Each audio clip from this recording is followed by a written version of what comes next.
Robert Eggers' The Northman opened in UK cinemas on the 15th of April to rave reviews across the board. Everybody loved it. I might be the exception. Hi, everyone, and welcome back to Farrand On Film and my review of Robert Eggers' The Northman. Now, as I mentioned, the film was released in UK cinemas on the 15th of April. It's making its way stateside on the 22nd of April. This is the third film directed by Robert Eggers after The Witch and The Lighthouse. I've seen neither of those, so I was almost going in blind, only really seeing the trailer before I went to go and see The Northman. Usually in these reviews, I like to give you a clip or a trailer just to sort of whet your appetite, put it into context what it is that we're looking at so that everyone's fully up to speed. Now, since I've been cross-publishing, I suppose you could say, across YouTube and on the podcast feed is fine. YouTube, I get a bit of a digital slapped wrist for every time that I use someone else's content. It comes up with a copyright claim, all that kind of stuff. So to ease off a little bit, I'm not going to bother doing that here. Having said that, that might actually be a good thing that I'm not showing the trailer, because if I'm honest, my ultimate sort of appealing and feeling on The Northman is based on the trailer. Now, I've seen the trailer a couple of times. I've seen it a couple of times in the cinema, a couple of times online, all that kind of stuff. And I ultimately was expecting a film, or feel like I was promised a film that I then wasn't given.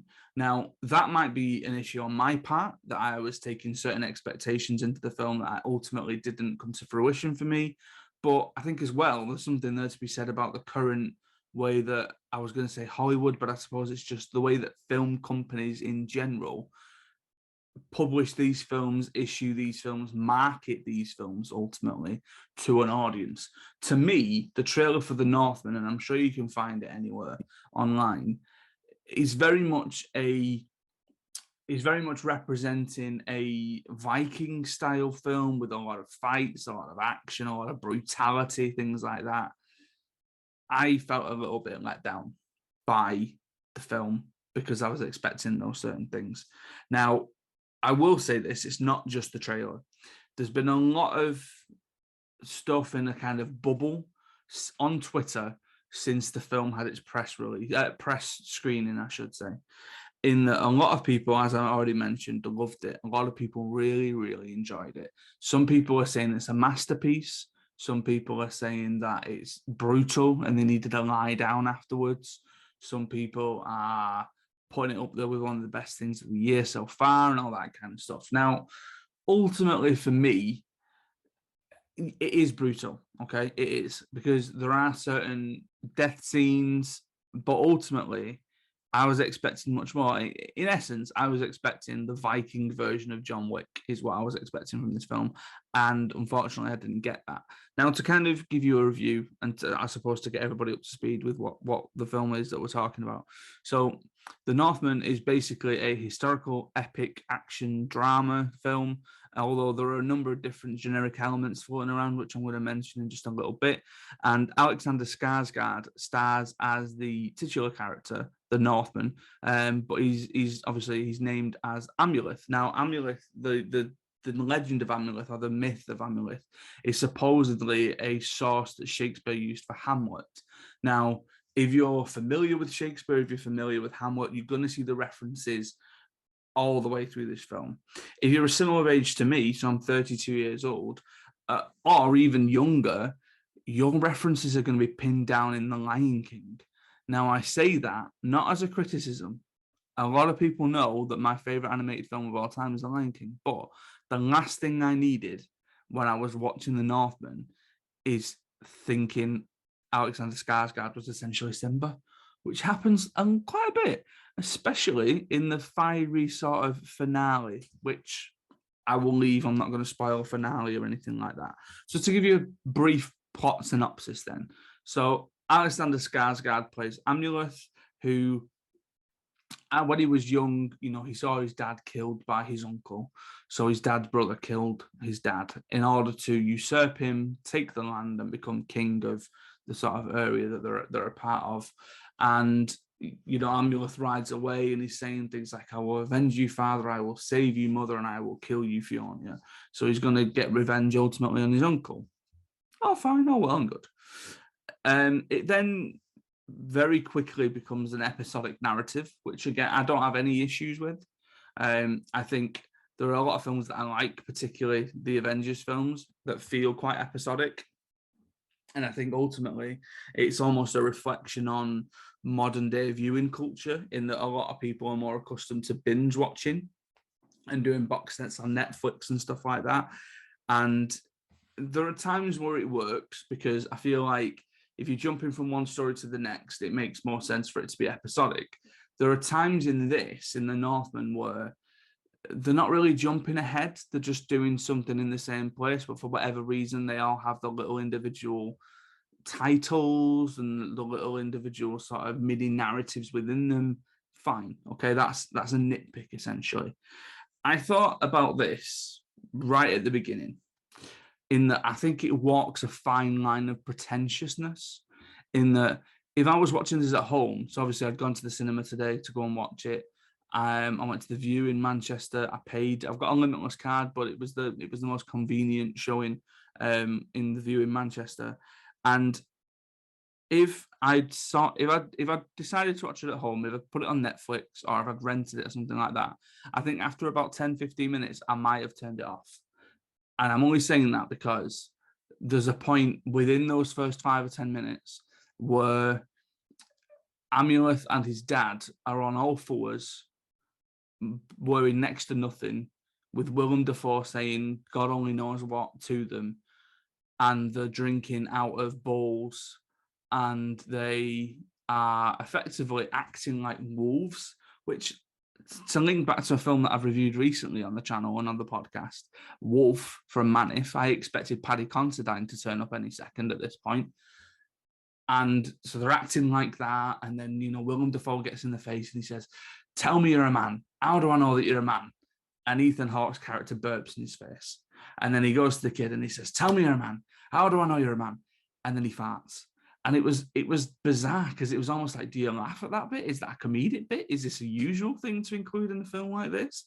Genre elements flying all over the place, as I told you. Shortly after this, his dad dies, and Amuleth goes away and begins to plot his revenge about getting back and finding him and killing him and all that kind of stuff. There is a shadow of Shakespeare over this, as I kind of mentioned before, in that it's not written in his iambic pentameter, it's not spoken that way, but there is an old English style that you tune your ears to, and once you've done that, you kind of go in with it for the rest of the film, and you get used to it and stuff. I think a lot of it owes a debt to The Revenant in terms of its aesthetics, in terms of its cinematography. So I think somewhere that was clearly used as an influence. There are a lot of horror elements to it, which, from what I understand, I think The Witch is a full-blown horror film. I think The Lighthouse has certain elements of psychological horror in there. This still has that kind of horror iconography. There's a point where Amulet's uncle is wearing a mask, which looks quite horrific. There are certain bloody deaths in it as well, which are sort of attributed to horror films and things like that. There's a lot of talk on Twitter about Nicole Kidman being miscast. I didn't really have an issue with that. I thought she was fine. I didn't think there was too much in terms of her character where I thought, oh my God, I could see somebody else doing this. And you would think, as a wrestling fan, that I would now be used to watching men in their underpants fighting. But every time I saw it in this film, it took me out of it for whatever reason. In terms of the brutality, and I've kind of already alluded to this, it is very bloody. There's a lot of intriguing deaths and kills and things like that. And there's a lot of violence in it. But even as though I'm saying that, I expected a lot more violence and death in it. Because again, the trailer to me was, look at this balls to the wall sort of Viking killing everybody to get revenge on his father's killers and da-da-da-da. But then ultimately, what you actually end up at certain points is a bit of a slow burning film on a sheep farm. Now, that might be doing the film a total disservice and total discredit, because I'm in a bit of a weird position with this, in that I know it's not a bad film. I know that ultimately this might boil down to the fact that I'm not a fan of these period type films, in that anything like, I know it's totally different, but Downton Abbey, not a chance, wouldn't even be there. But the minute that it said 1893 AD, I thought, oof, am I going to struggle with this? And maybe that was an incorrect mindset going into it. There are certain things I like about it. The performances are very solid. Anya Taylor-Joy is very good in this film, as is Alexander Skarsgård, as are the majority of the cast. I think the action scenes are done very well. It's shot very well. It looks beautiful. The certain locations, I think they shot it in Ireland. But ultimately for me, it's not. And again, I'm going to say it, but it doesn't necessarily sound like a criticism on the film because I suppose it's my fault. It's not the film I was expecting, but ultimately I don't think it's the film that I was sold, in that I went in assuming a certain thing. I think if I went back to it, I might be able to appreciate it a little bit more for what it is. But if I'm honest, I'm probably not going to go back to it. There are a number of films that I've seen over the time where I'm not going to see them again. For example, Conan the Barbarian, the remake, and The Inbetweeners too, because they're rubbish and they're awful. This doesn't fall under that. This falls under the 12 Years a Slave category, where I can tell you that it's a good film, but I'm probably never going to see it again. I'm probably going to see it the once, and I'll just move it to one side, and that'll be good, and that'll be fine. I'll be exactly where it is. I think, again, walks the line of pretentiousness. It's like death by metaphor, both visually and spoken. And ultimately, for me, it was a slow burn. I am not on the hype train for the Northman. I know a lot of people are. Fair play to you, more power to you. I'm glad you enjoy it. I'm assuming if you're going watching it after you've seen this, I hope that you enjoy it. It just wasn't for me. That doesn't mean that it's a bad film. It just wasn't for me. So what I'm going to start doing at the bottom of these videos is I'm going to be putting up a graphic of my current top 10. So you'll be able to see that on the screen now. I've ranked, the films as I've gone to see them since about 2010. And what I really should have done is already figured this out and told you where the Northman's going to be. So there's a chance, if you see the posters along the bottom, that the Northman might be in there. If it is in there, I doubt it's going to stay there for the rest of the year. But we'll see what happens when we get to it. And I'm going to update this every time I do a review for one of these new releases, which, by the way, I'm going to do another one on Monday for the new Nicolas Cage, Pedro Pascal film, I always get it the wrong way around, The Unbearable Weight of Massive Talent. There you go. Because I'm going to be seeing that on Monday. Hopefully this video sounds better than the last one, the screen one, because if I'm honest, I used a different microphone for the screen one, and I think I had it the wrong way around, and it just sounded awful. And again, if I'm even more honest now, this is the second time I've had to record this because I listened to it afterwards, and it sounded awful then too. So hopefully this is the one. This is the winner. So thank you very much for paying attention to my review of The Northman. Thank you very much for listening. If you go and watch it, I hope you enjoy it. By all means, tell me what you thought. Tell me if you agree. Tell me if you disagree. And we'll go from there. So once again, thank you very much. In the meantime, before the next episode, you can help support Farrand On Film by going over to our sponsor, Offworld Tees, and using the code Farrand. That's FARRAND for 15% off your order. Come and follow me on Twitter at Adam Farrand and at Farrand On Film. Subscribe to us on YouTube. We're currently at 90 subscribers. I want to get that magic 100 number so that I can get that really nice custom URL that says youtube.com/Farrand On Film and not some sort of robot splurgy letters and numbers thing.